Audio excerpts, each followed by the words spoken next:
Twilight Syndrome. It's an incredibly intriguing series of games that stars young high schoolers as they investigate rumors of paranormal phenomenon like young people do in real life, and the rumors are often based on real life urban legends. And to make things really interesting, the cases that these young people investigate often somehow make them realize things about themselves or involve themselves in some kind of way. And these games are incredibly well told stories that, unlike a lot of other horror games, really nail tension. These games can build up to a confrontation like it's nobody's business, to the point that there's rarely, if ever, any actual supernatural phenomenon appearing on screen. But you feel it, you are right there with the people investigating. And as they get more and more tense, so do you. And that's an incredible feat for games that are just glorified walking simulators. And just experiencing them is an event, and an incredibly immersive one. I've previously explained the plot of the first game, and if you haven't watched that yet, please go do that, as the sequel picks up seconds after the ending of the first game. But if you have watched that first series, then please sit back and relax, and let me, for probably the first time in English, take you on a journey through Twilight Syndrome Kyuumei-Hen, aka Investigation.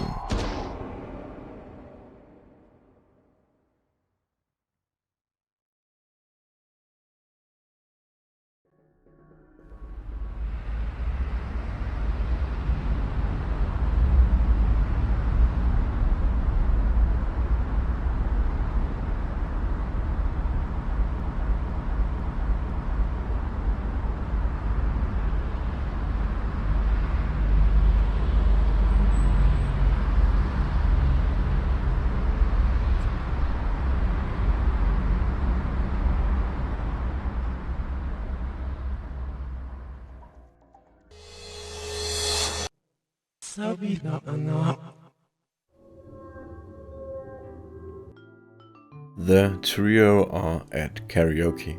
Mika has brought them here, and apparently not just to sing, but that is what they'll do for now. While Mika sings, Chisato asks Yukari about the whole teacher thing and if it's over. Yukari is obviously surprised that she knew, but says that it's gone and done. And then it's her turn on the karaoke machine, and she gets up and sings Nirvana, allegedly. While Chisato sings what is essentially the Japanese version of oldies, Mika tells Yukari about a nearby apparent haunting at a construction site, the site that we briefly saw in the opening of the game. They were supposed to build a new mall there, but bones were found and the construction was halted.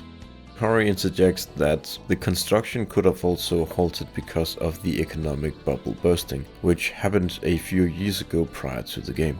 Mika believes the construction site might be the ruins of an old abandoned castle that was supposed to have been around here. Chisato, while initially reluctant to partake in the karaoke, is now wanting to stay, so Mika and Yukari go ahead without her. The gate to the site is locked, but they find a way in through a less secure one. They come across a hatch in the ground, and with their combined effort they manage to get it open. And to let Chisato know where they are going, they tie a stuffed animal to the rung of the ladder so that she'll know where they are, and then they descend into the hole. Inside there is a path, and they start walking along it and head into a room, and inside the room find a radio, which Mika fiddles around with, and she manages to pick up a faint signal of something. They figure that it belongs to someone and that someone is here, and they go back out into the hallway where the path was and continue their search for something. Yukari trips on a set of stairs that she didn't notice, but when she looks up after her fall, she's completely alone and in pitch black darkness. She crawls back to where she thinks they came from, but no one is here, and she sees a light coming from the other direction and decides to head towards that. She enters a side room, and it seems to be a meeting room of some sort, and she recognizes some propaganda posters as being from the war, which has to be the Second World War. Wandering around some more, she sees a hallway with a light at the end of it, and then multiple figures can be seen in the distance. She tries to follow the figures and enters the room where she thinks they entered, but inside it's just empty. She does, however, see what she thinks are outlines of the people on the wall, and she seems to be hearing very faint voices. As she turns around to leave, she smells disinfectants, and then she hears someone talking about some sort of procedure or experiment. When she tries to open the door to get out, it won't budge. But then it opens and an old man appears in the doorway, wondering what she's doing here. Yukari tells him that she's lost and that she got separated from her friend, and the old man asks if the girl is wearing the same clothes as her, to which Yukari confirms, and the old man says that yeah, she is safe, which puzzles Yukari, but she nonetheless follows the man, and as they walk, he begins muttering something about air raids and communication being down, and that the enemy has broken through the defense zone. Yukari asks who the enemy is, and the old man says that it's America and England, of course. The man continues to talk about the war effort and how victory is just around the corner for them. Yukari is obviously confused by this because, you know, Japan suffered a crushing defeat at the hands of the Allied forces, and that in a roundabout way led to the economic miracle that Yukari grew up in. Inside a very nicely decorated room they find Mika, and the old man tells them to get some rest, and that he wants to know more about what is going on the surface outside when they are more calm. Yukari and Mika keep inquiring about the war just to make sure that the old man is talking about the Second World War, and he gets angry and says that if everyone was as carefree as them, Japan would lose the war against the Allies. If only he knew.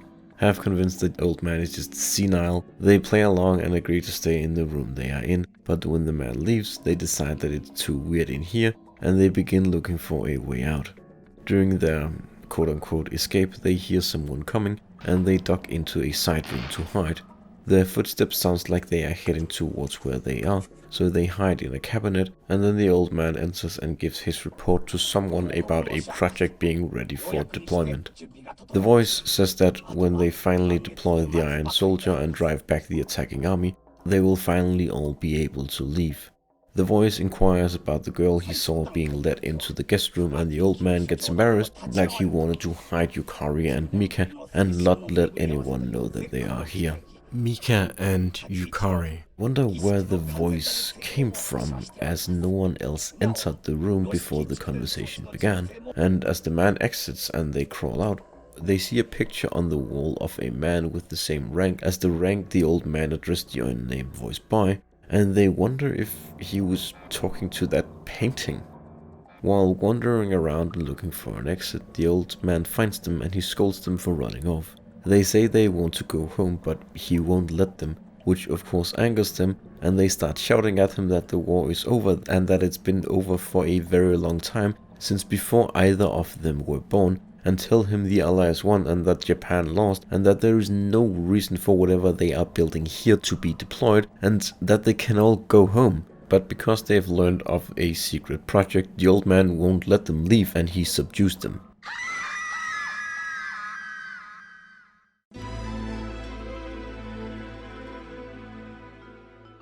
Meanwhile, Chisato has finished her karaoke and heads towards the construction site to meet up with Yukari and Mika, but stops by the nearest payphone and calls Yukari's mother to check if they already went home. Her mother responds that she is not home yet, so Chisato enters the construction site and finds the stuffed toy they left behind to show her the way. She does get a very bad vibe from the hatch, but decides to enter it anyways, as she wants to make sure that nothing has happened to Mika and Yukari. While she searches for them, she comes across an injured soldier who asks her for water. He is complaining that his lungs are burning and that the enemy set fire to the city. Chisato knows that he's not of this world, but she nonetheless goes to fetch him water from a well she saw earlier, and to her surprise, he is still there when she comes back with the water. She asks about her friends, and the soldier tells her that he saw them and gives her a key to get into the barracks. The soldier says he has no need for the keys anyway, and then he just fades away. Meanwhile, Mika and Yukari wake up back in the nice guest room, and Mika gets ready to jump the old man should he come into the room again. She hears someone come in, and she doesn't do anything. The old man enters the room and he apologizes for sedating them, but says that what they are doing, it's very important. They plead with him to let them leave, but he won't hear anything of it, or allow them to use a phone, because there is none down here. The man leaves them in the room and they start arguing, Yukari of course blaming Mika for dragging her into all of this. They hear someone approaching again and figures that it's the old man and plan to knock him out, but it's Chisato. She tells them the story of the soldier and asks if she's seen the old man and explain what he did to them. She hasn't, but says that they have to leave because this place, it's full of bad energy, and then they all start to make their escape. During the escape, they once again hear the major and the old man yelling at each other, and they stick around and listen to their conversation. The major is very upset that the old man let the girls in, but the old man insisted he had to because of the air raids. The girls work up the courage and they enter the room and see that the old man is indeed completely alone. They try and reason with him, but he won't hear it, and when they attempt to leave, he follows them brandishing a weapon. After their attempt to calm him down fail, they then go into a full sprint and they run away, and they come across a big door and they fumble with the keys before they find the right one, and then they enter the room beyond it.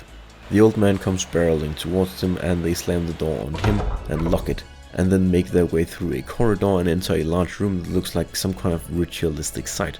There is a pentagram in the middle, and the whole room is illuminated by dozens if not hundreds of candles, and off to the side is a large coffin-like object, and inside it something resides.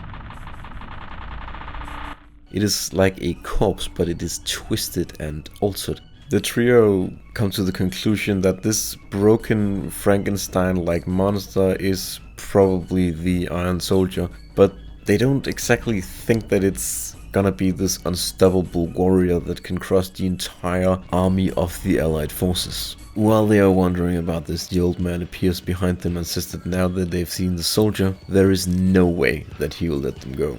They attempt once again to plead with him and yell at him that the war is over and that Japan lost. He thinks they're spies, but they insist, and they question how long he's been down here and tell him that it's been 50 years and that there are no raids on the surface anymore. The old man says that that can't be true, but he begins to question it anyways. They tell him about the atomic bombs that were dropped on Hiroshima and Nagasaki and that Japan surrendered. He knows of the bombs and says that his sister, she lived at Hiroshima.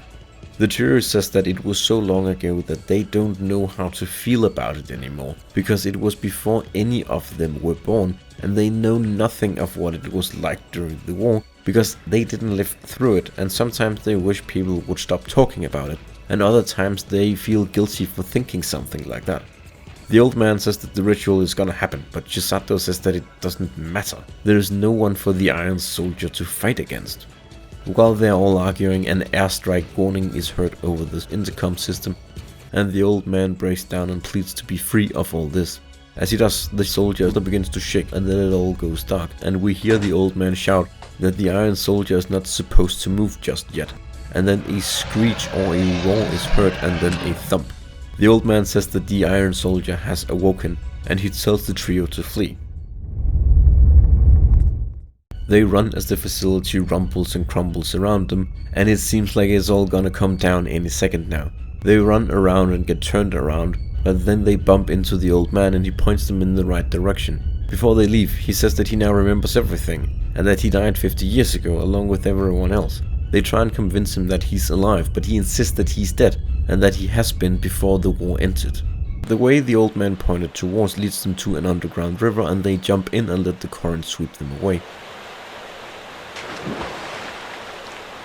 They make it outside, and in the distance down in the city, there is a plume of smoke coming from where the construction site is. Before they leave, they take a picture of the cloud for their collection of ever-growing ghost sightings. The trio look out at the landscape below and are thankful for the world they live in. Economic collapse or not. And the next day they take a look at the picture they took, and they see that there's definitely a certain energy surrounding the plume. Mika is very impressed, but Yukari denies that it's supernatural in origin.